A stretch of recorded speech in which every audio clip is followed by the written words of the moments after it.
கடவுள் எப்படி உதவி செய்வார்? நீயே முயற்சி செய். ஒருநாள் ராமசாமி தன் தோட்டத்தில் விளைந்த காய்கறிகளை பறித்து மூட்டை கட்டி மாட்டு வண்டியில் ஏற்றிக்கொண்டு அவற்றை விற்க நகரத்தை நோக்கிச் சென்று கொண்டிருந்தார்.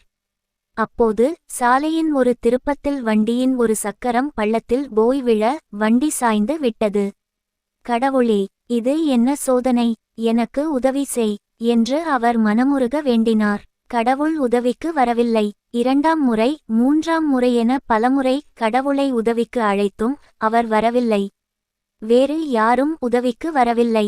கடைசியில் பள்ளத்தில் விழுந்திருந்த சக்கரத்தை தானே தூக்கி சாலையில் நகர்த்தி வைக்க முயற்சி செய்தார். என்ன ஆச்சரியம்!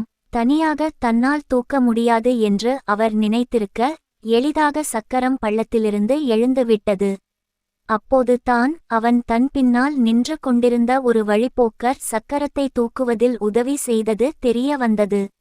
அவரை வணங்கி, மிகவும் நன்றி ஐயா, கடவுள் செய்யாத உதவியை நீங்கள் செய்து விட்டர்கள் என்றார். கடவுளே, உதவி செய் என்று சொல்லியபடி கையை கட்டிக்கொண்டு உட்கார்ந்திருந்தாள். கடவுள் எப்படி உதவி செய்வார்? நீயே முயற்சி செய்தால் தான் கடவுள் உனக்கு உதவி செய்வார். அதற்கு நீ தான் அவருக்கு ஒரு வாய்ப்பு தர வேண்டும் என்று கூறிவிட்டு அவர் தன் வழியே நடந்தார்.